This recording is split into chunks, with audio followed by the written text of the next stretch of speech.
हाय बच्चों, स्वागत है आपका अपने YouTube चैनल मैथ मस्ती विथ रितेश पर। बच्चों, आज हम क्लास 10th के लिए बताने जा रहे हैं कि जब कई प्रतिरोधकों को समांतर क्रम में संयोजित करेंगे तो उसका कुल प्रतिरोध कितना होगा।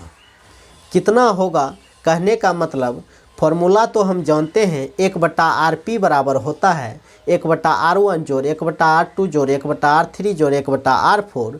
लेकिन ये कैसे होता है, इसी चीज़ को हम आज दिखाने जा रहे हैं, जो कि 10th के बोर्ड एग्ज़ाम में पूछा भी जाता है।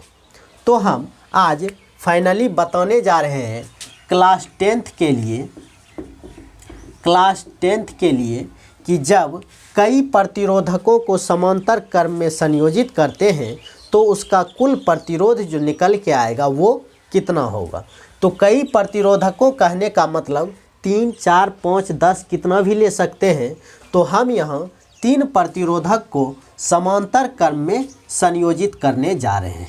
तो समांतर क्रम में इस तरह से संयोजित किया जाता है। मान लिया जाए ये पहला प्रतिरोधक है इस तरह से, फिर ये दूसरा प्रतिरोधक है इस तरह से, फिर ये तीसरा प्रतिरोधक है इस तरह से। ये तीनों प्रतिरोधकों को हम समांतर क्रम में संयोजित कर दिए। पिछले वीडियो में जो है हम श्रेणी क्रम में संयोजित करके इस चीज़ को दिखा चुके हैं, इस फॉर्मूला को ला चुके हैं। अब हम इस वीडियो में दिखाने जा रहे हैं समांतर क्रम संयोजन में करके। तो इस तरह से यहाँ पे मान लिया जाए स्विच लगा देंगे, फिर ये हो जाएगा सेल या बैटरी। इस तरह से ये बैटरी हो गया, यहाँ पे स्विच हो गया। ये 3 प्रतिरोधक लिए हैं, तो तीनों प्रतिरोधक को मान लेते हैं कि ये R1 है, ये R2 है और ये R3 है। क्वेश्चन में तो अंक दिया हुआ रहता है, लेकिन यहाँ हम अंक ना लेके लेंगे। ये R1 वैल्यू का है, ये R2 का है और ये R3 का है। अब ये जो बैटरी लगा हुआ है, यहाँ से धारा प्रवाहित होगी, तो धारा प्रवाहित I यहाँ से चलना शुरू होगी। यहाँ आते आते यहाँ तक इस बिंदु तक I ही रहेगी धारा। लेकिन जैसे ही इस बिंदु पर आएगी तो इसको तीनों तरफ जाना है, इधर भी इधर भी इधर भी, 3 तरफ जाना है। तो ये धारा जो है बट के कुछ इधर चले जाएगी, कुछ इधर और कुछ इधर। मान लिया जाए ये धारा का मान अगर 30 है तो हो सकता है कि इसमें 5 एम्पियर का धारा चल जाएगी, इसमें 7 एम्पियर का चल जाएगी और इसमें 18 एम्पियर का चले जाएगी। इस तरह से ये धारा का मान जो होता है, जैसे ही इस बिंदु पर आता है ये बट के कुछ इधर कुछ इधर कुछ इधर चले जाती है। तो यहाँ अंक तो लेना नहीं है। यहाँ जब I धारा है तो मान लिया जाए इसमें I1 चले जाएगी, इसमें I2 और इसमें I3।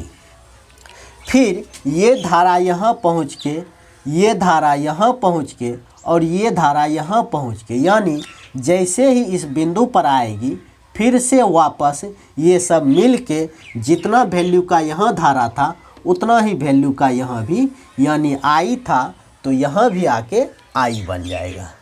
इस तरह से धारा I1, I2 और I3 तीनों प्रतिरोधकों को दे दिया, फिर से वापस यहाँ आके I बन गया। तो कहने का मतलब ये I जो है यही बट के I1, I2, I3 हुआ, यानी हम लिख सकते हैं I बराबर I1 plus I2 plus I3। तो सबसे पहले हम I का फॉर्मूला जानते हैं। I बराबर होता है V/R। ये फॉर्मूला होता है क्योंकि V बराबर RI होता है ओम के नियम से। यहाँ से अगर I निकालें तो ये R इधर आके बटा हो जाएगा V/R। I का ये फॉर्मूला निकल गया। V जो है विभवांतर, वो सब के लिए सेम रहेगा। ध्यान रखना है, श्रेणी क्रम संयोजन में जो होता है विभवांतर सब जगह बढ़ता है, यानी V जो है सब जगह बढ़ के V1, V2, V3 हो गया था। पिछले वीडियो में हम दिखाए हैं लेकिन जब कई प्रतिरोधकों को समांतर क्रम में संयोजित करते हैं तो इसमें धारा बढ़ती है। धारा जो होती है I, वही I1, I2 और I3 लेके तीनों को दे देती है। तो अगर हम इस प्रतिरोधक का बात करें कि यहाँ पे I1 कितना होगा, तो I1 होगा V/R1। V सब के लिए सेम ही है तो V सब में देंगे और R जो है R1 के बराबर है। I बराबर V/R फॉर्मूला लगाएंगे तो I1 जो निकलेगा V/R1। फिर I2 जो निकलेगा वो V/R2, इसके लिए V/R2। फिर I3 जो निकलेगा वो V/R3। इस तरह से ये निकल गया। अब हम बताए हैं कि ये I1, I2 और I3 जुट के फिर वापस से I हो जाएगी, तो इसीलिए लिखते हैं I बराबर I1 plus I2 plus I3। इस तरह से ये। अब I का मान रखते हैं V/R, तो R न लिख के यहाँ RP देते हैं, क्योंकि इसे हम समांतर क्रम संयोजन में लगाए हैं, पैरेलल में लगाए हैं, इसीलिए पैरेलल का P लिखा जाता है। अगर श्रेणी क्रम संयोजन में लगाते हैं तो RS लिखते हैं, सीरीज का S, आगे का अक्षर S लिया जाता है, और पैरेलल में है तो आगे का अक्षर P। तो V/RP हो गया। यहाँ I1 का मान है V/R1 प्लस I2 का मान V/R2 प्लस I3 का मान V/R3। अब देखते हैं कि V सब में है तो कॉमन निकाल लेते हैं। तो V/RP बराबर V अगर कॉमन ले ले तो यहाँ 1/R1 प्लस यहाँ 1/R2 प्लस यहाँ 1/R3।